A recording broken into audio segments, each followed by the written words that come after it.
Guys, welcome to Boy and Things podcast season finale.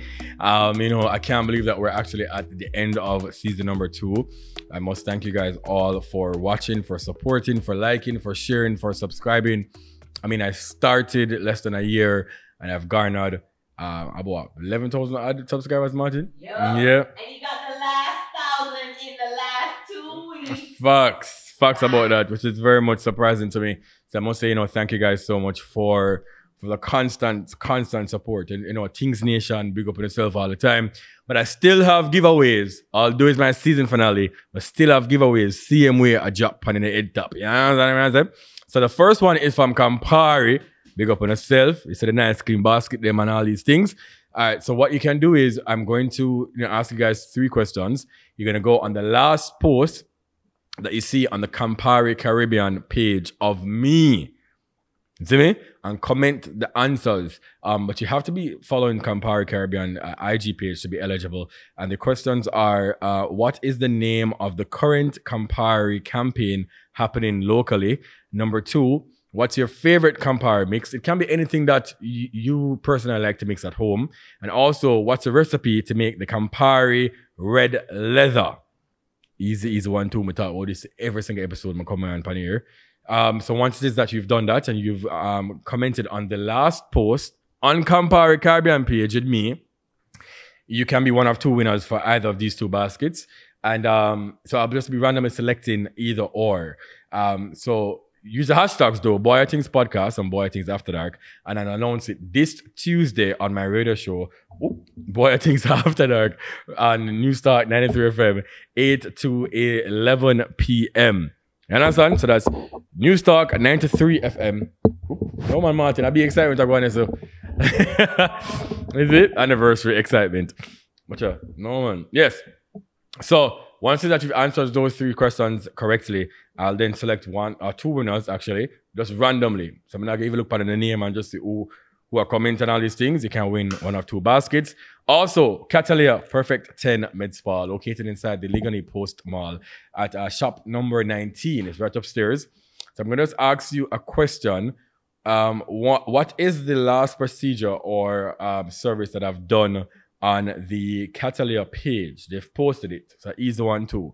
Once you can comment under the same post with the service that I've done, and use the hashtags as well, Boy Things After That, Boy Things Podcast, I'll select a winner for a 5K gift voucher. You can use it to any procedure that you would like or any service. Any one of them, something they want to see up the so when you can buy and all these things. Also, for 5 persons, 5 women, there is the vaginal tightening that Catalia have. I'm gonna know for rejuvenation. See there? Tightening, rejuvenation, about excitement. So they can fix the things then. You understand? So for 5 persons, 5 random persons that actually sends me a message, the initial charge is $27,000 per procedure. So once it is that you have DM'd me on Instagram or Twitter, or even send me my email or whatever it is, you can get $10,000 off that particular procedure. So instead of $27,000, on pay $17,000.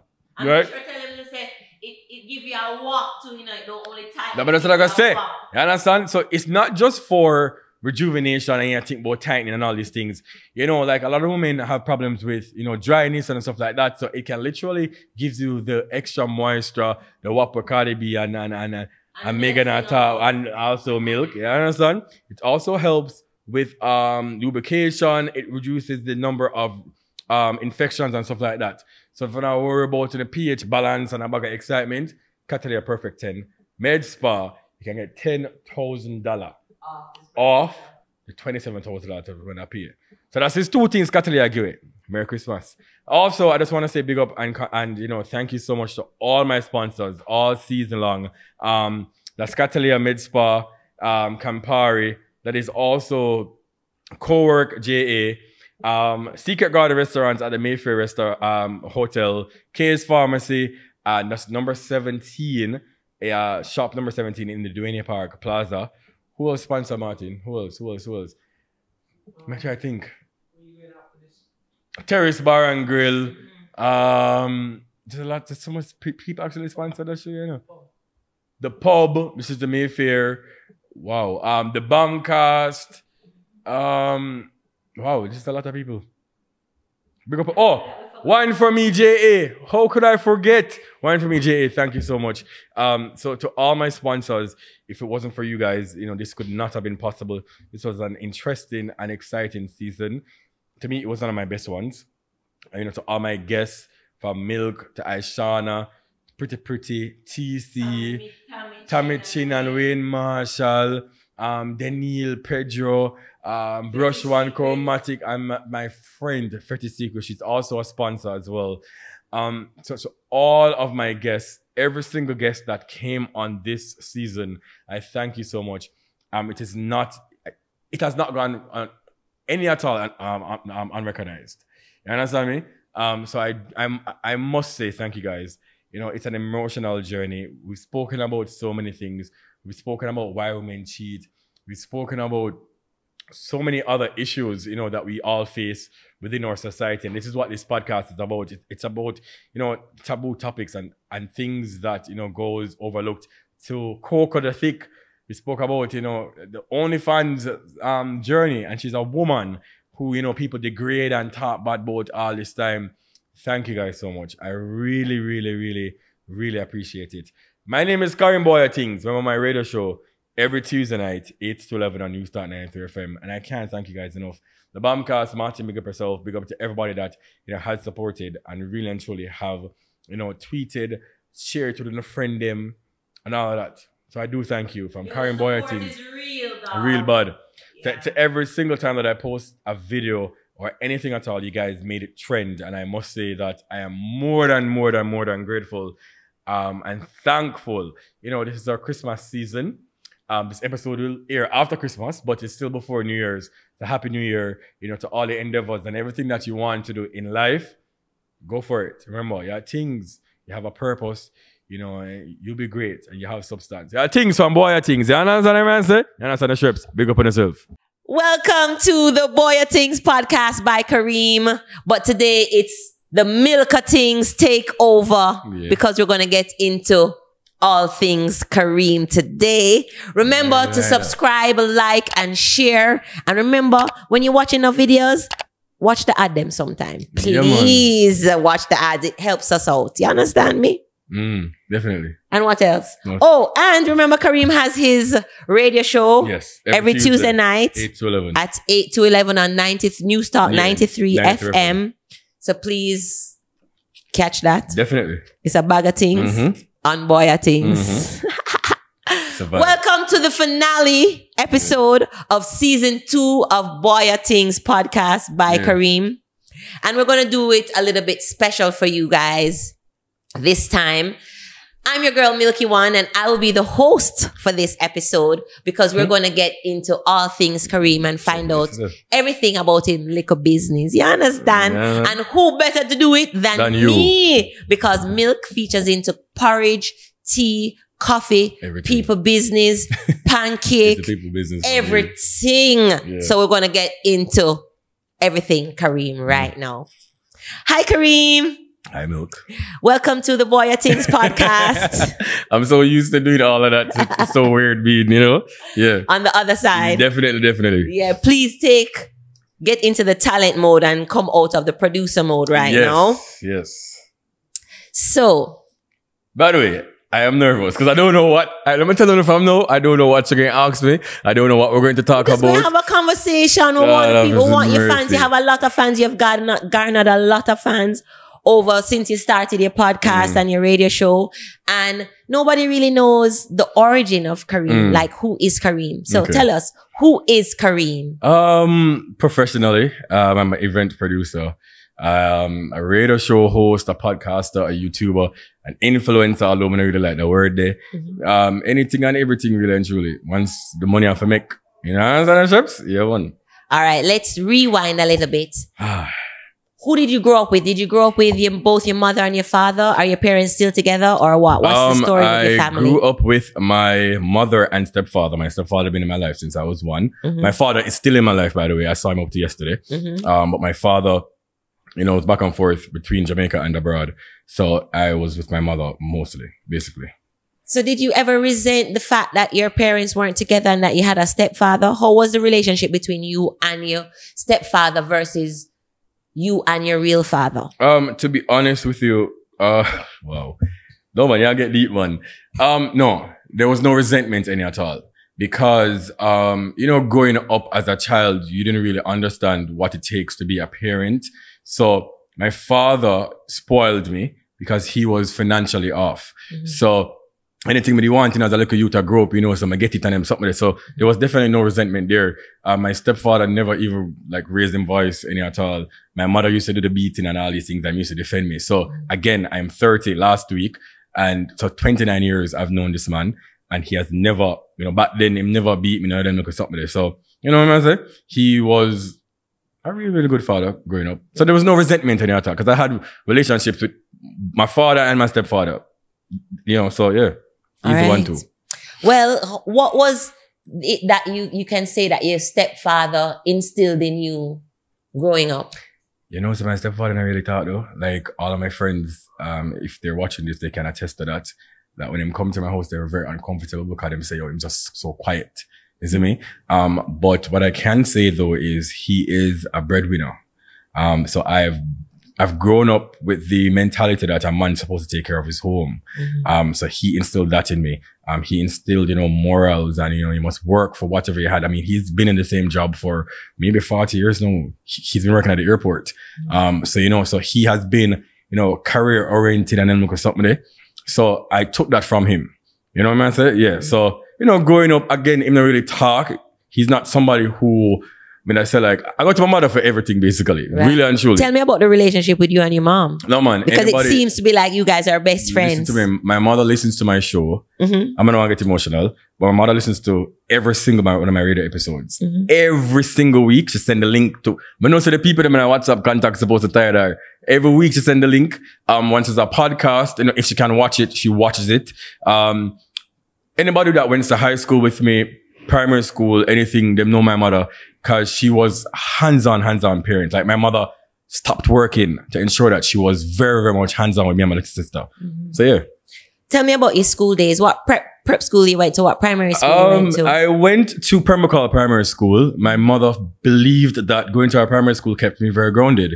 My father, again, is a very flashy and money and all these things. So he was this is your biological dad. Yeah. So my biological father. Flashy. I saw me you get it from. You're saying that your biological father is flashy. People, can you see that he has taken after his But I want to tell you, some of my mother state, my mother even know to dress up and she love the excitement. So I got it from both sides of the spectrum. Mm-hmm. But so my father actually wanted me to go to a prep school. Right. My mother believed that, back then primary school kept you very grounded. I say, I was somewhat spoiled. You see me? Mm-hmm. So my mother did feel like, yeah, man, going to a primary school with different backgrounds and different things would keep him grounded. And the same thing for my little sister as well. She went to the same primary school that I did. Right. So yeah, so I went to Permacal Primary School. And from there you went to? The Jamaica College, the best high school in the JC. Everybody's supposed to know this. Yeah, so I went to the Jamaica College. That's a school that I've always wanted to go to. Mm-hmm. And so I went there. And then from that, I went to... No. Slow down. Yeah, man. Tell me a little bit about Kareem, the camaraderie of Kareem of JC. The camaraderie that you had with the people your friends that you went to school with. Tell me a little bit about JC. What makes it so great? Everybody always says the Jamaica College. When I started JC was not like how you say JC now. JC them time did it rough. JC them time that we had a white principal. The man never care about nothing. So man I bring gun come to school. Man will all give you $50 and I tell her say, yo, I want a box lunch and you have to bring back $100 change come give me.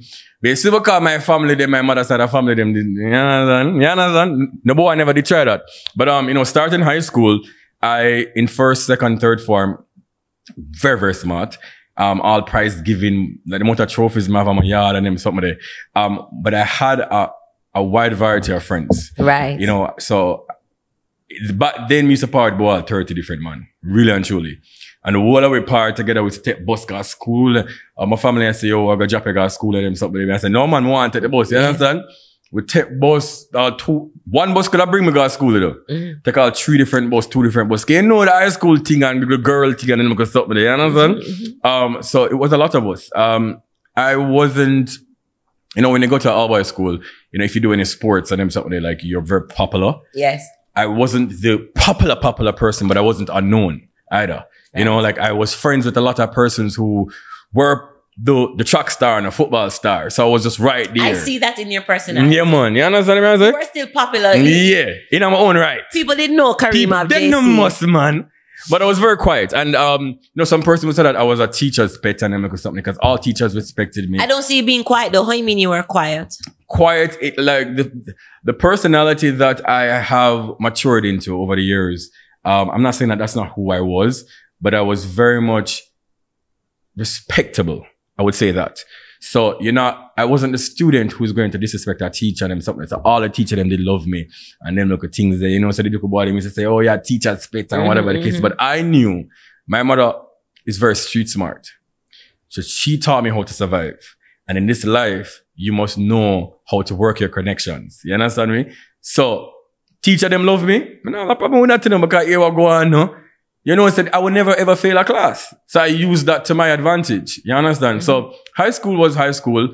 I loved the entire 5 years that I went there for. I loved it. I tried to go to sixth form. Them tell me I can't come back. Them say, listen to that. Kareem is a good student. However, his friends, he just needs a change of environment. So that was that. And he moved on from there to where? Oh, Jesus. Milk. Did you go to college? Did you do any furthering from high school? Did you graduate from JC? Yeah. Or you drop out? No, man, I graduated, but I graduated. I went to, about 10 times I start my degree now. I went to sixth form. Maths Unlimited had a sixth form thing, CIC, I think it was. I went to Maths Unlimited. I went to School of Excellence. I went to Exeter Community College. I went to UA. I went to school abroad. I went to Edison State College, Southwestern University. Whole heap of different school. I came back to Jamaica and I went to UCC as well. So as I said, I start my degree literally about at least 5 times. Have you finished your degree? No. Okay. What did you want to be? Did you always know that you wanted to be this person in the social media space? Or did it change? And when did it change? So when I lived abroad. Which abroad where? New York, Miami, California? I lived in New York, Harlem, because of myself. So I lived in Harlem for a couple of years. And then I moved to Florida to go to school, university. And so I've always had a social media presence. Funny thing, on Twitter, but then I was very, very, very popular. So I've always had that personality. But growing up, I wanted to go into business. Like I've seen my uncles, I had an uncle who was a bank manager. So I've always wanted to go into business. But, being a little child, and I tell you this already, seeing you on TV and like other personality, Winford them something, I've always thought about media and I've always wanted a radio show. But when you're growing up, your parents thinks that school and you have to, it's either a lawyer or a doctor or somebody. Yeah, the old time mentality you kind understand? of thing. So then I changed all of that and I wanted to go into business and I actually wanted to become a lawyer too. But the lawyer thing never did work out and I done a lot of business courses and all of them look at something there. And then everything, when I came back to Jamaica, everything just take off. Boy, I just turned promoter and all these things just start happening. Have you ever had your heart broken? When did you have what age were you when you had your first love? Look, move from school to love. Why you do this to me? To be honest, I've never had my heart broken before. I was in a 6-year relationship. Everybody. What do you mean you never had your heart broken before, never. Kareem? Because the thing is, I am like this. If I see something going bad, I prefer to stop it in the tracks, Yeah, no, but that's seeing something going bad. But what happened in the beginning? Like, how you stay with her for 6 years? You wasn't in love with her? No, man, I was. She was the first girl that, and for anybody who's been following me back in the day, like them know her, like our parents were friends. I was friends with her entire family. We used to go to church together. We just sang on the choir together. Was this during high school days or when did you meet her? Funny thing is, I knew her from I was 8th grade. And then when I was just about to leave high school, so 5th form, we started to date. Zin. So she was a first for a lot of things. And then, you know, boy move go far and then we move go far like long distance. And you're young, so you don't really know how to make it work. When I came back to Jamaica and then when I came back, you know, when you and somebody were friends when you're younger and then you know, go overseas and get experience of certain things and you fall back, you want to just live your life. When I came back, she was still in the same place mentally. You know, so she still wanted, you know, like a sleepover or them, like something like I wanted to go out and explore and enjoy my life and those things. So it's like the fast life that I was now involved in, we just never really say eye to eye. And I just break it off with her. Just be like, listen, you know, just for your sanity, I would just call it quits. And what age were you? Oh, fuck. If I was 16 or like 15, I was about 21, 22 when we stopped talk. So what was your life like when you were in foreign? You said that you got experiences and you came back and she was in the same place, but your mind and your whole mentality was furthered. What took place in your times when you grew up in lived abroad with my auntie-in-law, and she had 3 kids. So they were my cousins by my uncle's side. And they were all boys. My auntie-in-law, she worked. You know, people are foreign, them work. Yeah. So she works. So imagine a house with boys. 4 teenage boys in their early 20s. Yeah.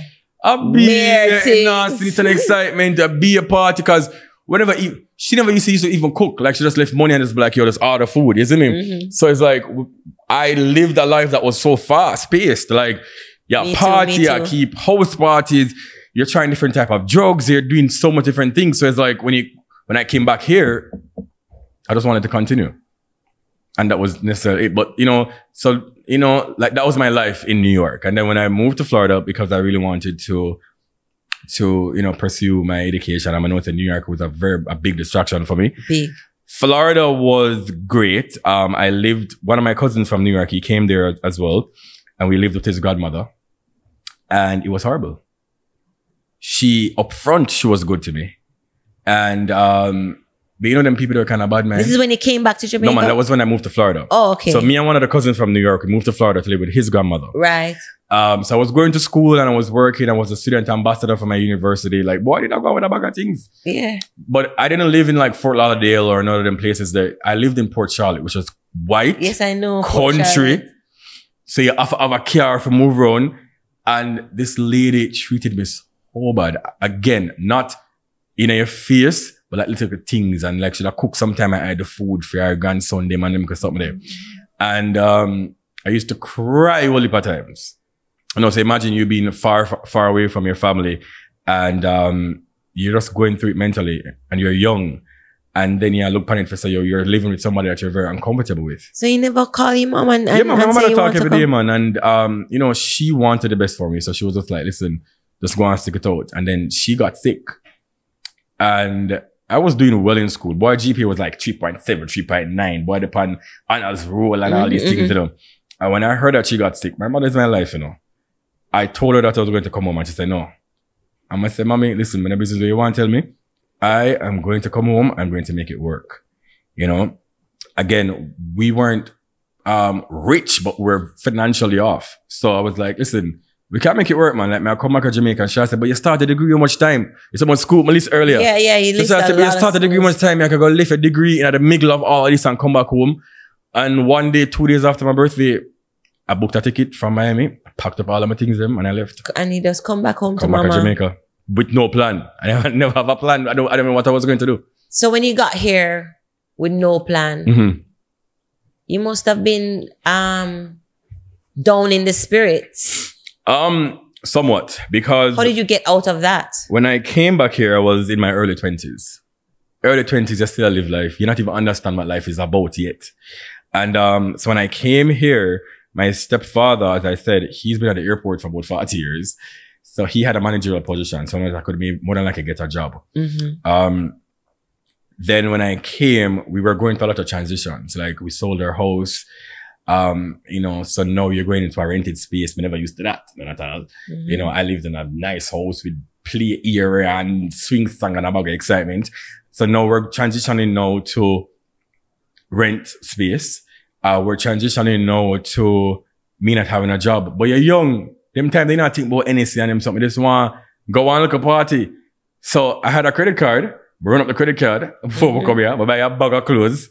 I'm come here and I was just partying. And so I was out of job for 6 months. And one day he said to me, say, I'm going to send in a resume and I'm going to get you a job at the airport. And then bam.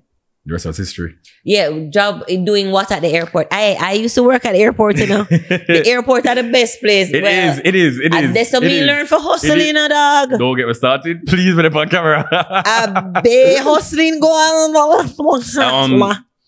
I was working for a handling company.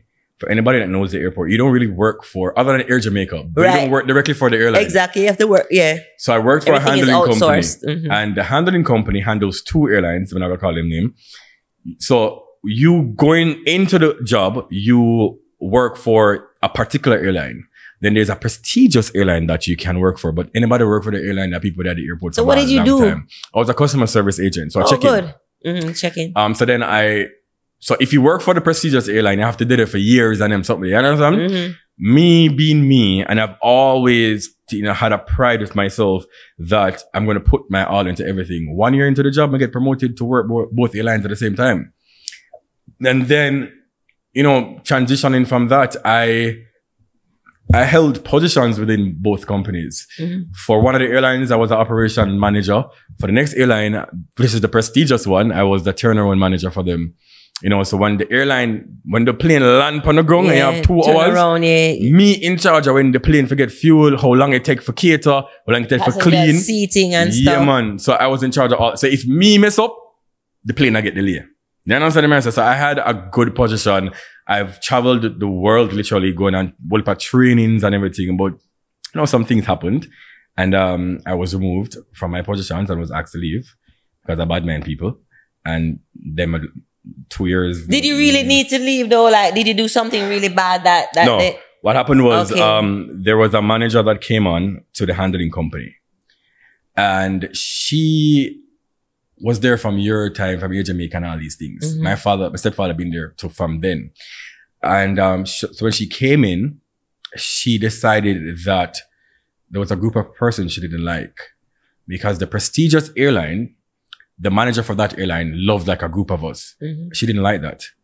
So from she came in, she said that she's going to get rid of us. And then there, other bad man people. Man, me a young youth milk. For me at 22, I bought my first car. Cash at $2 million. Mm-hmm. Life nice. Boy, I live life. Boy, I grow out himself. Mm-hmm. They didn't like that. So the older persons who've been there from Jesus was a boy, them decide, say, they're going to fuck me up. Yeah. So they went to her with a bag of lies and things and they tried their very best. And because I'm not kiss your ass because my work's supposed to speak for itself, she planned up and she and her friend them planned up and they removed me. First, they gave me a letter, January 31st, 2019, stating that they're going to temporarily lay me off. Cool? Uh-huh. I knew that my contract was up 2 months after. So I know they never got to take me back. And then that was it. And for about a year and a half, my life went downhill and I was depressed and everything. Okay, so depressed to the point where any suicidal thoughts thoughts were there. Depressed to the point where depressed. What brought on the depression? That you didn't have a job, you weren't making any money. Not even that. You couldn't support yourself. What brought on the depression? Bear in mind that when you shared your story, the reason it stuck to me like that, you were a staple in that company, right? I was one of the main persons. So when I got the letter, I was saying to myself, but there are persons who are still in training. So if you're going to lay off people, you could lay off anybody else that is very much junior. I'm a senior person. I've been here for 6 years. Mm-hmm. So whenever did I think that this would ever happen to you? I've had multiple streams of income. During that time, I was doing events, different ways to make money. So when it happened, you're depressed and, you ball a little bit and fine. And I can recall that same day, after the balling done, I'm going to go home and say, never worry about this, Dream weekend still keep, I still go dream weekend, vacay weekend, Orchard weekend, Easter weekend, everything I still do. But then, I don't know if I God, I don't know what it was. Everything just started going downhill from that. All the other streams of income and how I positioned my life. Stop. Nothing was working no more. Like, So I wasn't worried because I was saying, all right, option A fails. Here we go on. I still have option B, C, D. Everything else started to fail. I've never in my life seen everything just start going wrong for me in the snap of a finger. And that brought on the depression. So it wasn't even a job. It was just so much of everything when I try, fail. I've gone on job interviews and I get the job, but supposed to all migrate to Turks and Caicos and everything. And you know, them are going to call the last job. The woman still block it. So I could even get a job. Really and truly, I couldn't. I know how that feels. So it's like I was now, every cash got depleted. I was now to $0. So here you are, somebody who has millions of dollars and you have fun and you're going yourself. We go down to $0. And then again, may I try everything with me know how to make money from. Because I'm a hustler now. That my mother teach me, you know. Seriously, $0 though? Milk. When I says $0, it reached to a point where I locked up in my room for weeks, wasn't eating. My mother was worried about me. But my mother and I we kind of share the same personality. So we're not very emotional. Mm-hmm. And when she broke down in front of me, I tell her it brought tears to my eyes. Because I was literally at my dying bed and I'm not even doing it. Whenever I eat, I was no worried about the social media aspect of it. Like, how am I going to even keep my event? I don't have no money. I couldn't even pay a bill in the house if I had to. I couldn't even pay a phone bill. That's how bad it was. And this was last year I talked about it. 2019? 2019, yeah man. I got fired January 31st, 2019. And I was just depressed. I mean, I wondered to myself, say, that's recent, oh, what is, man, I said, God, I prayed, literally prayed. And I remember one time I prayed and I said, God, clearly I did something that you hate me for. Yeah. Because there's no way in hell somebody have so much different streams of income and everything just got taken away just like that.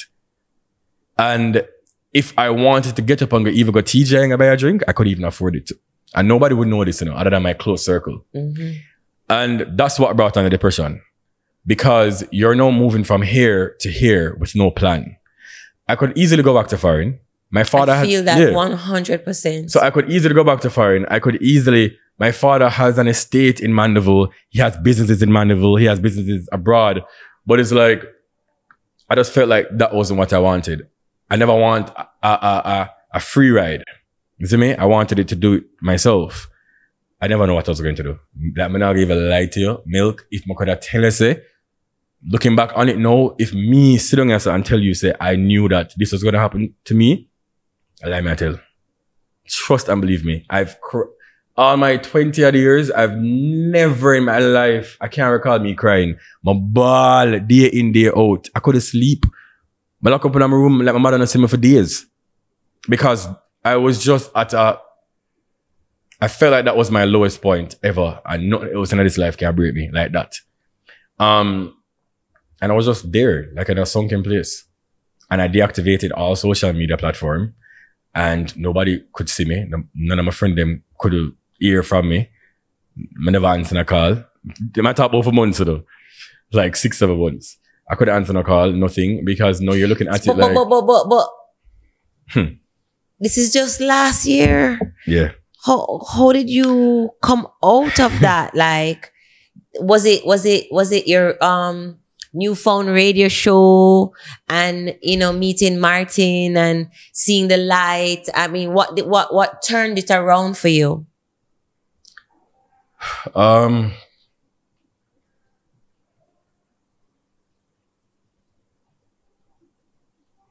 God. Yeah, God and prayer. Did he come to you and say something? Or did you just made the realization one day? I can tell you that my mother said to me, go back to foreign. I said, no. She said, call your father. I said, nope. Milk, what are you doing this one? Jaja. Can't believe this. Yeah. She said, you know, go back to foreign, you know, or call your father. And I said no, because again, I've been on maybe about 10 job interviews and I got the job. And my old employer blocked every single thing for me. I'm gonna guess and spell. I know that feeling. I know that they blocked it because I've had friends who said that the companies have called these people just for verification. Just for like a reference. Then block it and them tell them a bag of things. You see me? And I can recall last year, about September, I have friends in high places and my friends will have it. I'm gonna call upon enough people. Nobody answered. And even a friend of mine could have maybe help. They maybe help you one time, But you don't want to stress them out with your problems because everybody's going. And me, I'm full of pride, bad. May I tell you the truth? I feel that so to my heart. I'm full of pride milk. So here we go on. Say, if me call you today and you help me out, I'm not going to call you again next week. You see me? So now it's like, yes, I had options because I could have left the island and go to foreign. But then you're going to live with extended family and you're going to go back through the things that you go through already that you came back here for. So I say, yo, I'm not going to body yard and go sleep because people who live abroad and they can go on vacation and them show you nice things. I'm saying, yeah, man, come here and stay, man. By the time I go there and stay now for all of 2-3 months, them start show you bad face. You understand? I'm not going to sleep on the boy and on a girl couch. You understand? So then I was here and I took a break and I went to the country.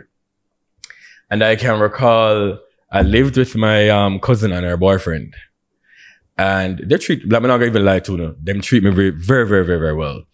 But I had to do things that I never really wanted to do. Country people, them wake up very early in the morning. Them have farms, so by the time we get up 5 o'clock in the morning, me not going to sleep, and the people them house till 7, 8 o'clock. So I have to get up 5 o'clock to do. And it's a big house. You needed that to center yourself. Grounded me. Grounded me, milk. To be grounded because I was out of touch with reality. He was spoiled. I was very out of touch with reality. He was doing whatever he wanted to do and he was running amok. Let me tell you something, man. I've gone out and there were nights when I used to spend all 200 grand on liquor. Remember, there's a particular selector. One night, my first time, I gave me 100 grand money pull up one time. Like, I was living a fast life.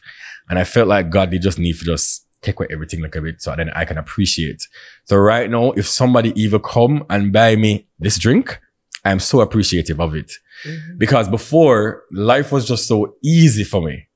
So then when last year happened and I went to the country and, it wasn't an environment that I was used to.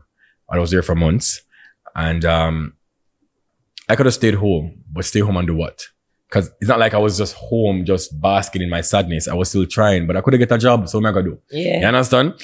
And then last year, December, you see the time frame is very close. Close. 1 year ago. Yeah. I got a help from my cousin and I started Boya Things clothing. Before Boya Things, my name was Big Dreams. And I prayed one day and I was talking to a pastor because I'm a very spiritual person, Like, me used to go to church and baptized 3 times in my life. Yeah, 3 times. So while I was in the country, I spoke to a pastor, a friend of mine. She gave me a pastor and it was a woman. And she said, Karim, just pray for you. But come here, I tell you, milk. I'm going to go into the details. But at one point, like, I said, no, man, I must obey this. I said, this is must obey this alphabet because there's no way in hell.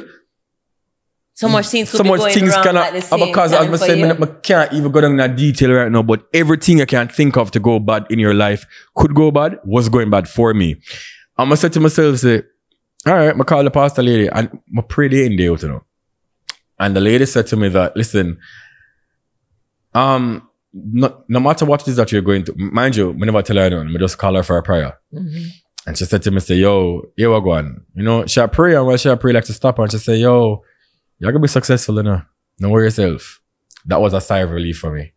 So you say, all if I did every she tell me, because somebody... You needed to hear that. That's what I needed to hear. And I did a name change because Big Dreams represented someone who was very negative and I was just living life and I was very condescending to a lot of people.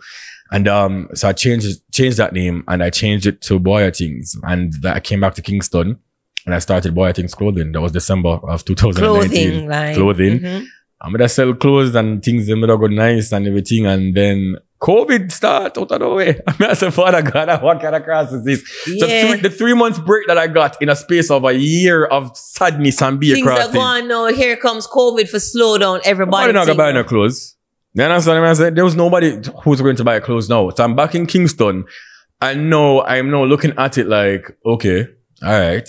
What am I gonna do? What am I going to do? I'm not go back to country again, you know. I'm not go foreign either. Go live. That's a definite no. And clearly I cannot get a job right now because them are sabotage me and my blackball me in every different ways possible. So what am I going to do? And here comes the podcast. What I don't wear. I never in my wildest dreams did think so this would have gotten to be. So the podcast was before the radio show. Yes. So the radio show was born out of the podcast because they saw what you were doing and they liked it. I started COVID started March. No. All my years that I've been on social media or came back to Jamaica about 7-8 years, I've been in the limelight, you know, as an event producer, promoter, as I call it. I've always been, you know, out there like that. I've never been on Instagram Live, you know. You understand? And when COVID start, it was when we were on the lockdown for the 3 o'clock thing. Everybody that me had bored though. So one day I go up on live, I'm all play ABC fast and slow and guess the artist and guess the song and about just random things. And it was like literally like 20 people, like 16 people, right? And it then happened that everybody was bored and I was like, yo, come on some more, no? I start make it all 3 times a week forward on. And then I sit down and I said to myself, boy, you know, so that's something look like it can make sense though. So I started to have, like literally, this is just a 2-week span me I thought what to do. I was like topics. And one day I sit down and I say, you know, I'm going to make this thing more structured. And I said, we're going to talk about what your wildest or your weirdest sexual experiences are. And it was a Sunday, I would never forget it. And I had some people that I know on, and you know, there was like more people did upon it, and people are calling and stuff, and I tell them experiences. And a friend of mine who's a stripper abroad, like she call in and she'd say, you know, the white man them put coke in her ass and them do the things them. So, you know, like people start come on and whatever. On that same live, Fetish, Sadie from Fetish. Right, I remember. Who's a friend of mine. For me, I keep party Fetish been up and support me. She came on the live. And me and Fetish talk. And that live went viral. Yes, I remember it. Every single person you can think of on Instagram that night, it was on that live. And I came off the live and some of my brethren them called me and said to me, I said, brother, stick to that something, it fits you. You're perfect never know what size. I was doing. But I just know that I have a personality that, like, I like to interview people and I like to hear different stories and stuff. Yeah, it's a Sagittarian thing. Yeah, man. See, I tell you, my friend, and let me tell you something. That Sunday, I come out for the live. Monday, I start plan for my podcast. Milk, I never know Martin from Martina Paint. It's a friend of mine recommended Martin to me, you know. I never know who to video. I never know how the editing going to do. Mind you, the money that I made for my clothing was now being depleted again because here what happened. Remember say, yeah, buy back stock, you know.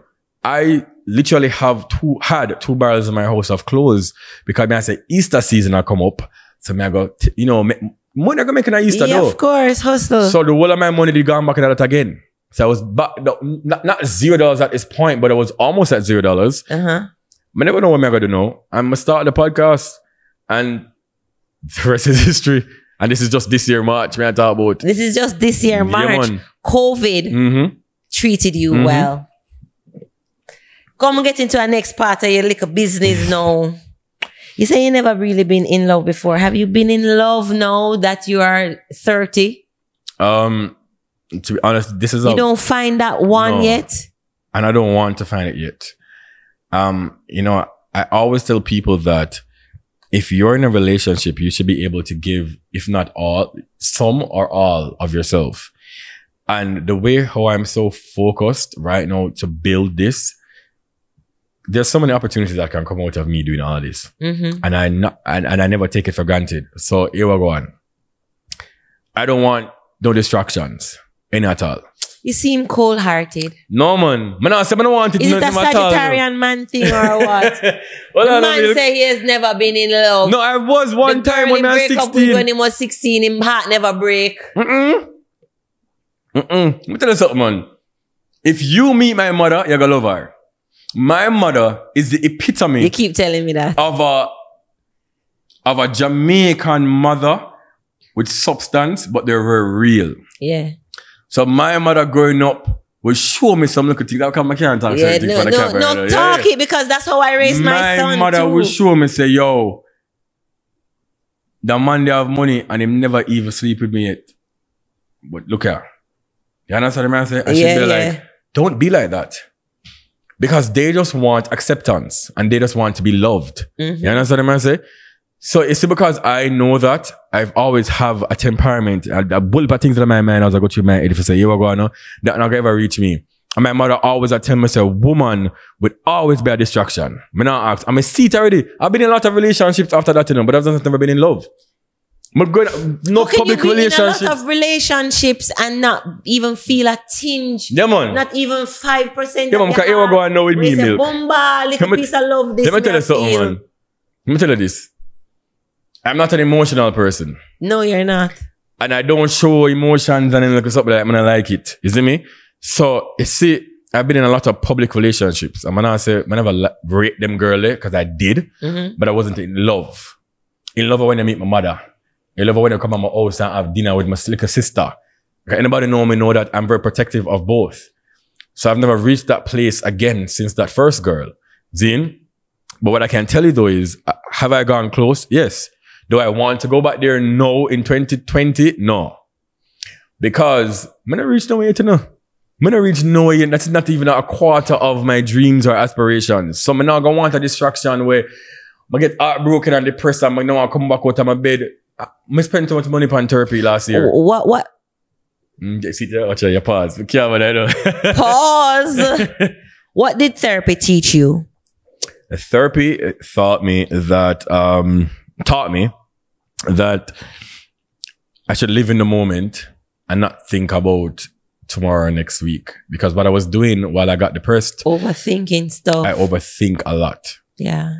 And I always wanted things to work.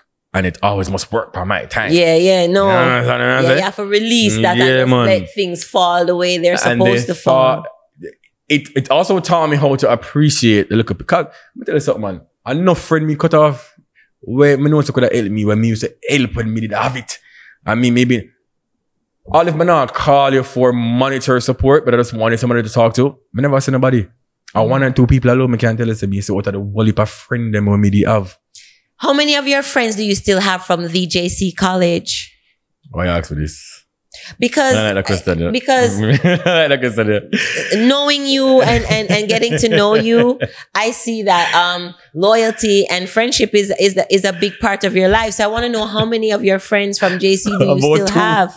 Just two, right? Because I love cut.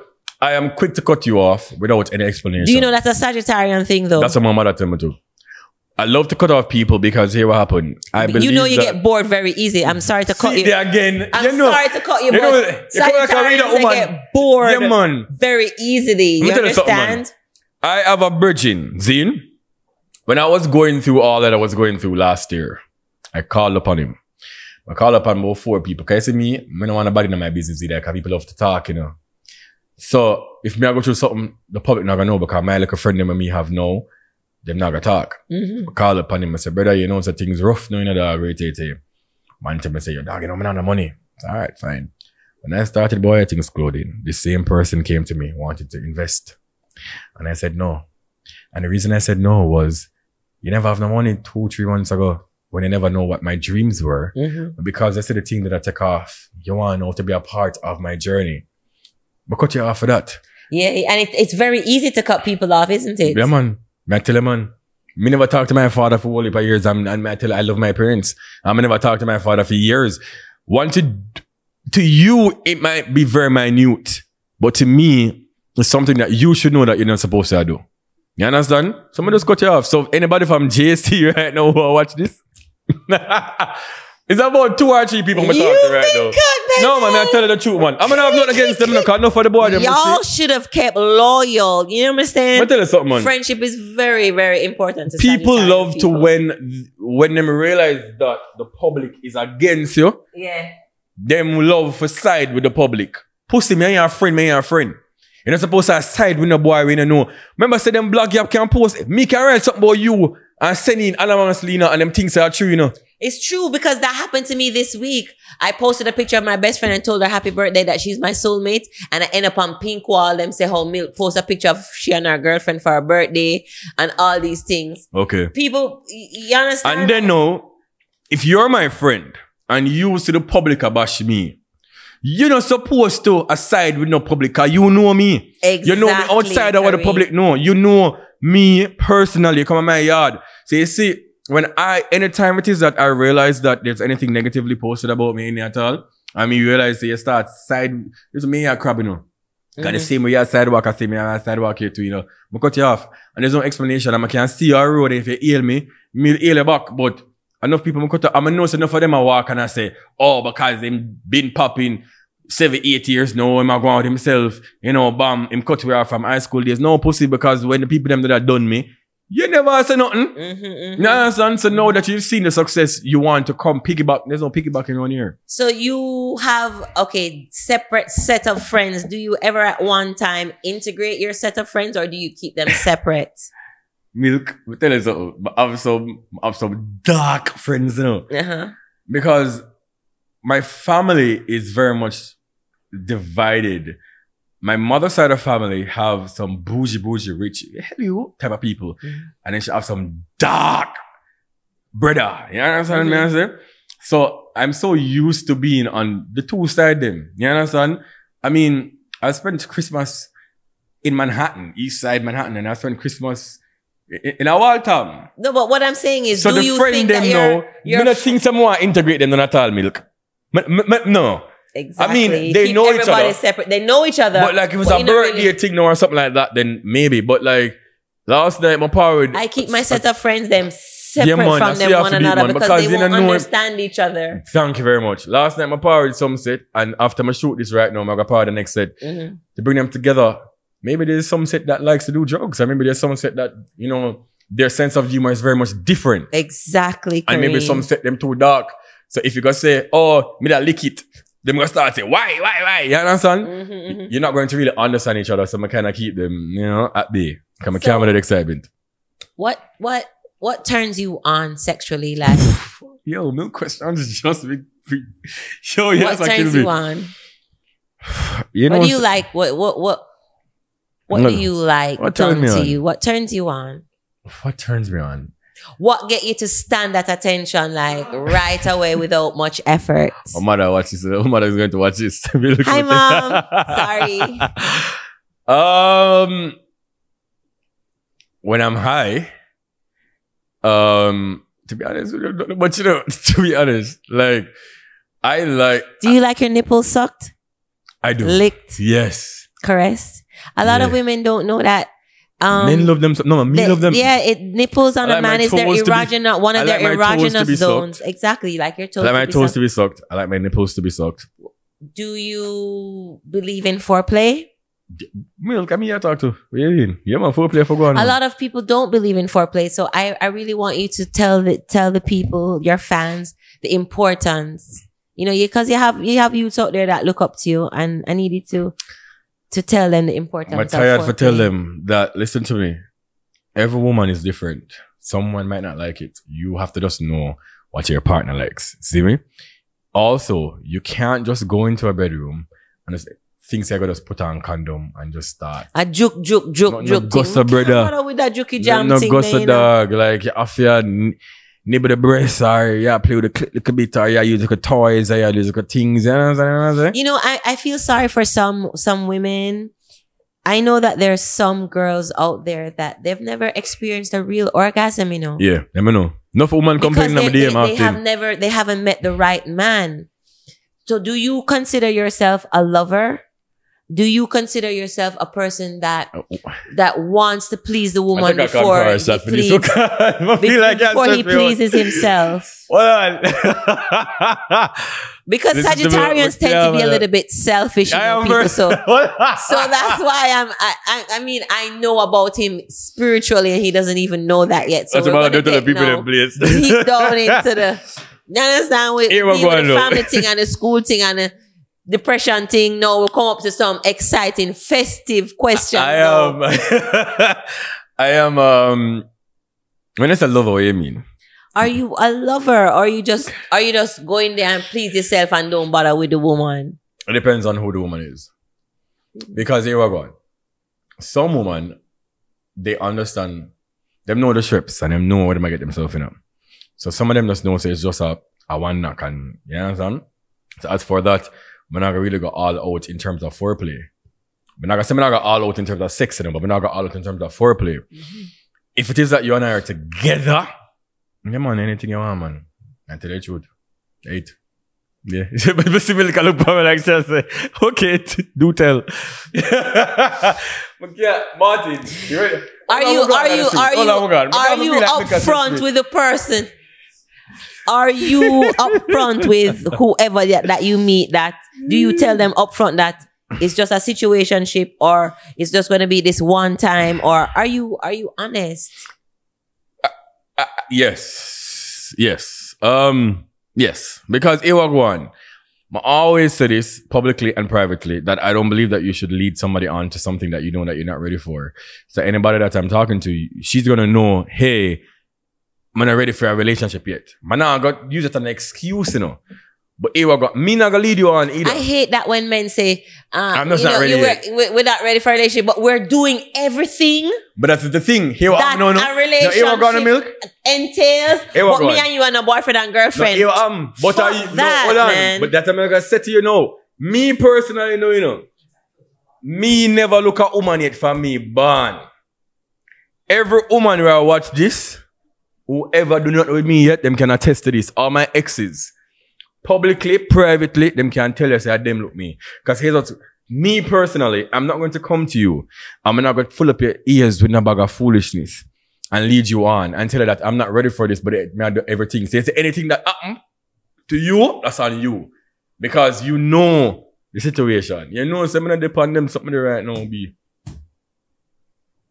Have you ever cheated? Of course. And why did you cheat? Because I get bored easily. Because you get bored easily. So that's a Sagittarius. I get bored easily, man. And no matter what it is that you're doing, you could be pleasing me sexually. And it's not that I go out of my way to cheat, but I can tell you that it has happened a lot of times. And that's why I have a lot of short-term relationships, because I get bored. It's not just sexually, like. So I hit the nail on the head. Yeah, man. Like, I get bored quick and fast, man. I tell you. And like a lot of persons. So what are you looking for then? What are you looking for to stay? A peace of mind. To play the stocky. Peace of mind. Milk. Man, I like confrontation and argument and them something, you know. So you see, once you realize, say you start knock too much and you start talk too much and you start do this, and it's a constant, oh, man, I hear from you, you not call me. Yeah, you don't like clinginess. You like to be able to do your thing. I like my space, and we but wonder, I don't like say, too I much wonder how the girl don't call me. Yeah, man, and they must start say, but wait, yeah, you don't call me, don't understand what I'm going to say. You understand what I'm saying? Are you a jealous person? I'm territorial. I'm not jealous. Are you territorial? Yeah. I like to have my stamp and everybody know that you and I are, you know, whatever, but I'm not jealous because I'm very confident. Like, I think I'm one of the most confident man God ever make, and that's why I'm dressed the way I'm dressed and go out and come and know I'm confident in myself. You understand what I'm saying? So here we go on. You can go over this and talk to Martin, I'm not gonna feel no way about that. You understand what I'm saying? Like, you and I can be in an event and you can say, oh babe, so come when I'm a virgin them. I'm not gonna ask you who that. But as long as your virgin knows that you wanna carry him at the man, you want man to do. Well, how can you be territorial over somebody you're not in love with? Can you say you're not emotional? You're not fair. Yo, this is the right person to do an interview. You're not fair. You know what, say you're good. Because here what happened, Milk. Have you ever had a toy before when you were growing up and you can allow your friends to come and play with it, but you can't allow your friends to bring that toy over to their house? Yes. That is exactly the same thing that's happening here. Like, even though I might not be in love with you, but I respect you enough to allow you within my spiritual space. But priest, you are saying that you are territorial, but you don't want the girl to be territorial over you. So you're not fair. You're not being fair. I'm taking another shot again because Milk has stressed me out. I'm killing this right now. Milk. Any other questions? Has a girl ever surprised you with anything in bed that you never really expect?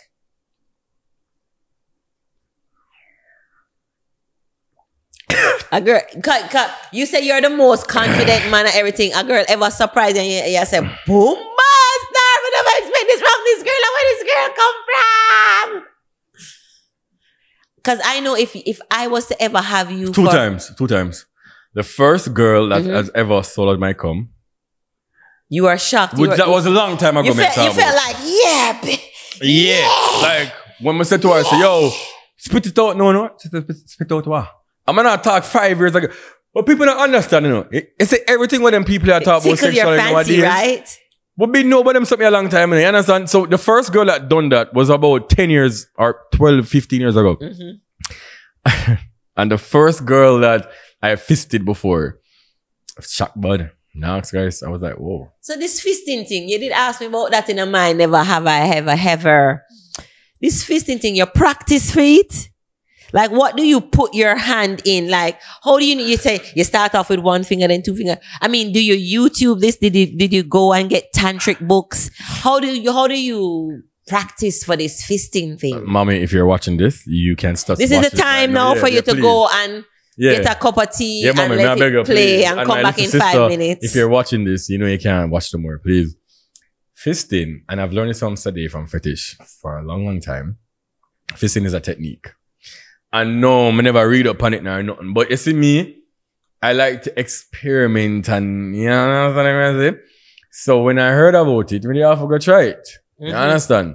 And I heard that you have to have a lube, but the girl never need a lube because the girl did. She was whopping. Yeah, man. She was like me. She's from my school. I tell you the truth, my friend. So how far your hand went? I never wanted to push my hand all the way up because I was still inside of her. So yeah. Milk, leave me alone, please. I'm gonna do. So you were fisting her while your penis was there? Yeah. Actually, when I just started to fist her, I was not inside of her, but I just wanted to try it to see how it feel. So then I inserted. So she liked it. Yeah, man, she loved it, man. Actually, I had 3 girls now that are tested, but it's not every girl. It's not every girl is susceptible to it. I don't have a girl I'm gonna want to do everything to. Anyways, like some girls just get a little backers and just call it a day, you know. Yeah, man. Some girls get a backers and I come and just say, all right, babe, enjoy yourself. You understand? Later. Why am I doing this? Why did I even say that I was going to be the guest for this? Come on, like people know my business, you know. Well, yeah. Now, when I was here, you say you like to watch. Love. Have you watched? Have a session like we just sit down. You don't take part, but you just watch. Enough time, man. All my friends know that they're welcome to send me their sex tapes because that really and truly is a vibe to me. And if you're a couple, not even a couple, like if you're just a fucker, you want to call me until you carry and watch, of course. I like to see other people getting off. I just one of them thing there. Do you, when I'm a voyeur, I'm a consummate voyeur, do you know that when I watch, I can orgasm just watching. I don't have to have anything. Really? I don't have to play with myself. I can orgasm by just watching, you know. It's the wickedest thing. I tell people all the time that watching is a vibe. I can spontaneously come. That's a skill. I can add that to I can add that to my list. Yeah, my friend. What's on your list that you what skill do you have that you feel like, yeah, me's a master of this skill? Like how I master my 2 skills that everybody knows about now. What's the skill that you say that you're the king of? I cannot say that on my podcast. Yeah, man. No, man. Give me a hint. And how do you know that you're so good at it? All the girls tell you? What is it? Tell me. I want to know. I don't know. Maybe I ask you to do it to me. Tell me.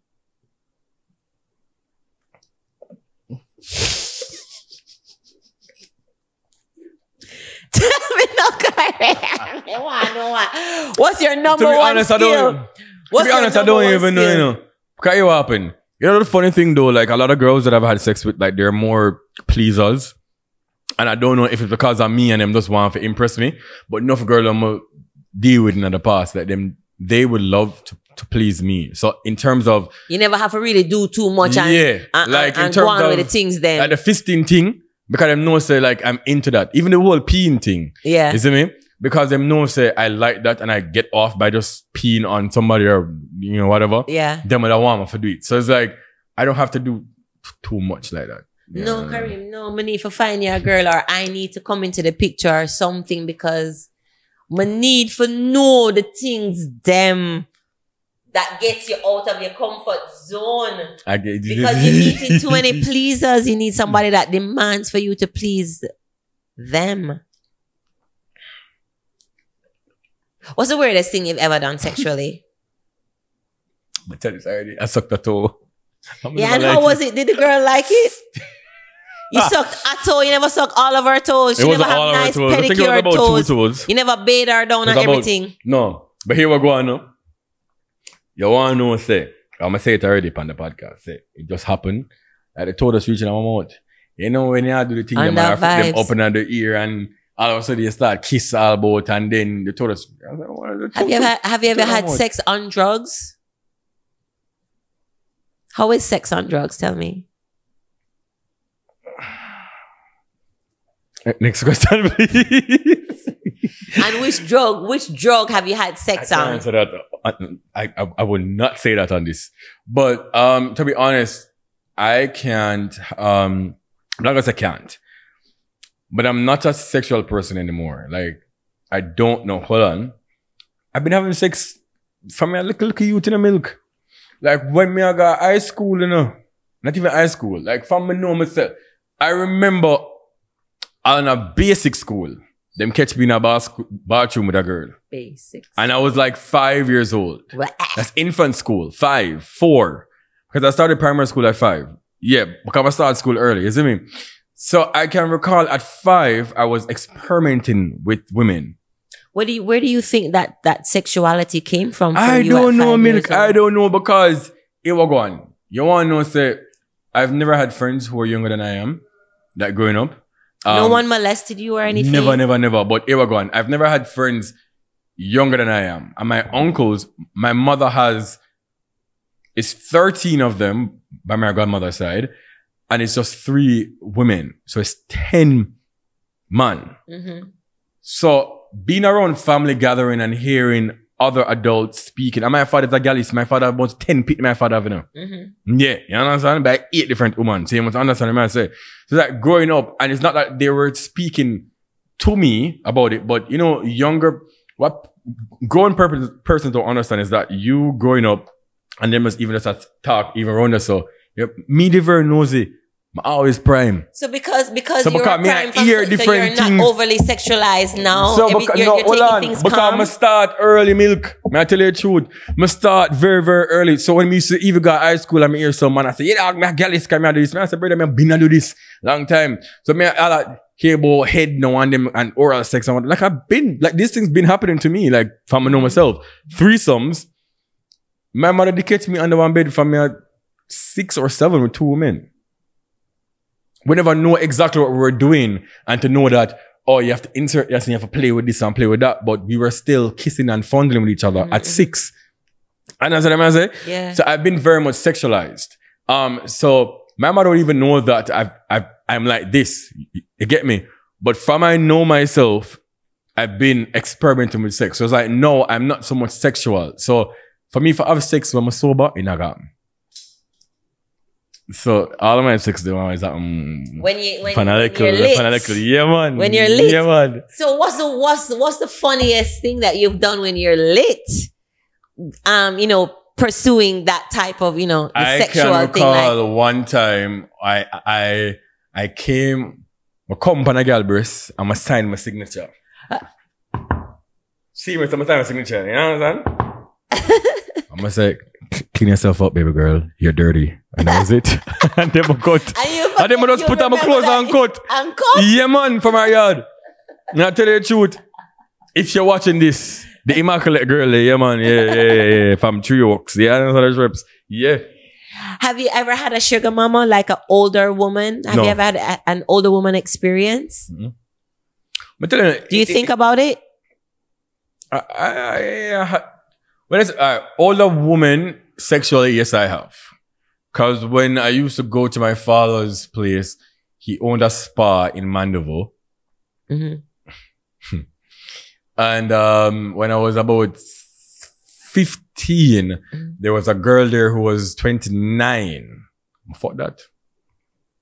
Fuck it. Right, you. Next, guys. If you watch this too, The thing is, let me not even know which part of it right now. So I don't even watch this. But yeah, but like I can recall that. But in terms of knowing I'm a big age now, never really crossed my mind before. What does a girl, what do you look for in a girl? What does she have to possess for you to be attracted to her? Even to just have like a little fling or to actually have a situationship with her? What are you attracted to in women?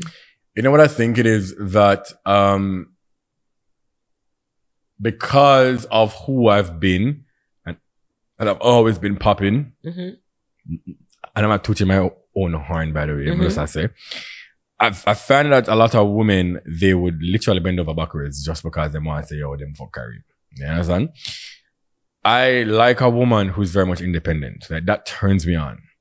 And I like a woman who can switch code between you being loud and exciting to also you being very much reserved and can hold a conversation. You see me?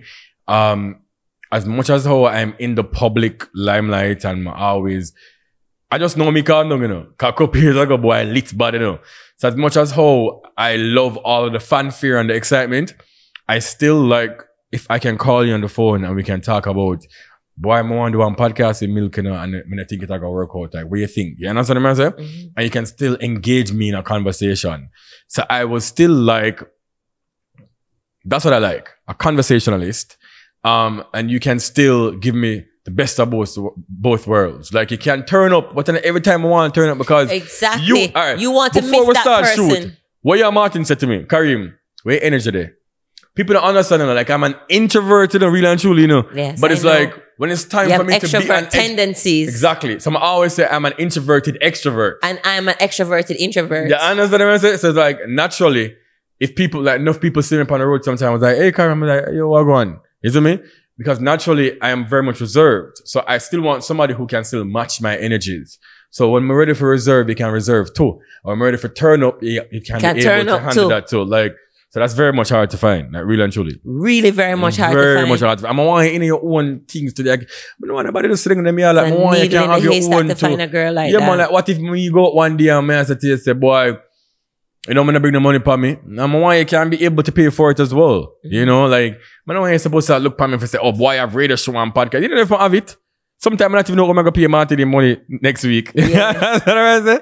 Yeah. So yeah. Which is very, very hard. It's very, very, very, very hard to find. What would your 8-year-old self tell your 30-year-old self? And vice versa. What would your 30-year-old self tell your 8-year-old self? My 8-year-old self will tell my 30-year-old self to not be so hard on yourself. Because I've always plan and map out everything and everything. But you know, this is how it's supposed to go. By the time I reach this age, it's supposed to have this. You see me? And my 30-year-old self would actually tell my 8-year-old self the same thing. Live your life, but also be humble while doing it. Zine, because there were so many toes that I've stepped on for the past maybe 5 years. Don't burn your bridges. That now I've realized that life can come full circle. And I think that everything that happened to me from last year into this year was because, as I must say, God and the universe wanted me to be very humble. And if you can't humble yourself, God will humble you.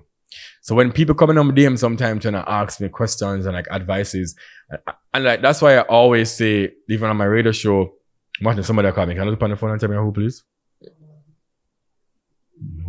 Alright. So when even on your radio show, you always say this. Yeah. I would always say to people that you should always be kind to people as much as possible. That's number one.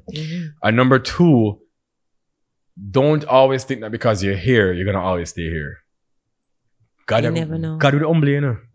I tell you the truth, you know. And God is still humbling me to this day. December, whatever this is. God will humble me same way today. You understand me? So don't you ever take anything at all for granted. So as I tell you, Milk, right now, if you even bring that thing, yeah, come here, so. I'm so appreciative. And that's why anybody that's around me, even if you work for me, work with me, you're my friend, family, foe, I always try to tell people, listen, be very much humble. Like, don't try to use your status, your name, or anything of that sort to think that, oh, my reach. God will take care of it. I ask one. I tell you the truth, I got love. So that's my advice to myself. And to the youths out there. You know, what is the advice for the youths out there? A lot of you guys would come to me and you would ask me for advice. You would DM me, you would message me, and you would have said to me, say, you know, like a lot of people always come on and was like, oh, you have it all together, or I'm going to such a dark place and whatever. And I'm not saying that my dark place, you know, equates or is more than your dark place, but I was in a fucked up place. You see me? Mm-hmm. Suicidal thoughts and everything. And I did not expect that this would have happened. And I'm nowhere close to where I want to be because I'm still struggling. You have so much, you know what? Sometimes you need to just breathe in a Kareem. You put so much expectations on yourself that it stresses you out. Yeah, man. So I'm going to start though. I'm going to tell people all the time, I'm like, no matter what it is or where you are, one day, remember your life can change in the snap of a finger, you know. So the same way how you can move from up here to down here, you can move from down here to up here. But also live in the moment and stop thinking about shit. I have X to do next week. I'm gonna have to pay this Omega manage. Think about right now and be grateful. Also, prayer. I tell you the truth. Prayer help. If you don't want to believe in God, that is you. But I've seen where God has taken me. He's right on time. You know, you might think he's not there, but he's right on time. Look, I've seen it. This same podcast, this is my 20th episode, which is 2 seasons. And there are weeks when I don't even know how Martin money going to come about. Mind you, I've always paid Martin on time. But I don't know how the money going to even find. You understand? There are episodes where I would have to book a space. Would have to pay Martin for editing and recording. I would have to buy refreshments. You understand me? One episode can run me all 40 grand. I never even know which part it's going to come from. That me I worry about now with the Martin situation. I try save up money for pay him for 10 episodes in advance. I don't have to even look at his face. Man. But Martin can tell you, every week he's getting his money on time. Sometimes I don't know where it's going to come from, you know. Because at the end of the day, people have to understand that when you're talking about your struggles and you're saying that you're going through so much things, it's not just Martin alone you have to pay, you know. You have your personal life and responsibilities and bills and every other thing to deal with just the same. So when people were saying to me that I could have gone back to foreign, but could I link my father for one job and one business and whatever, I felt like God was saying to me that that was not what I wanted to do. So when you're following your dreams and your aspirations, sacrifices forward. I tell you the truth, you have to make so much sacrifices and you have to really and truly think to yourself that this is what I'm supposed to be doing and this is what I'm going to do. You're not going to know if it's right or wrong, you know, really and truly. You're not going to know. But there's like a little inclination, like a little spark in you just say, yo, you know what I'm really loving me, I do? Because for my friend them right now, up to today, they tell me, say, Kareem, this don't make no sense, brother, because you don't have the money, so why you keep on doing it? You understand me? And I said, there's so many messages that people tell me that even just the fun episodes, it has helped them mentally. Yeah, man. Oh, gosh, man. You understand? So what am I going to continue doing? I do? I'm not doing it for myself, you know. I do it because I know that one day, this same story that I'm telling right now today, I'm going to help enough people. Of course. And that's why I continue. So, if it is your dream, don't think about the naysayers. And sometimes I must even telling a friend nothing because some of the friends them are crosses. Really and truly hold your head up and make the sacrifice. So if you want to buy your shoes, thank God, boy, you have enough clothes and enough shoes for a long time, because I tell you the truth. No, Milk, let me tell you something. Thank God you have enough clothes and enough shoes, because right now I can't tell me last time you buy a shoes. Enough clothes and enough shoes. Yeah, but thank God, literally, last week I was doing Christmas cleaning. And I found 50 shirts and 15 shoes. Some of them have tag on it, but I'm not even wearing it.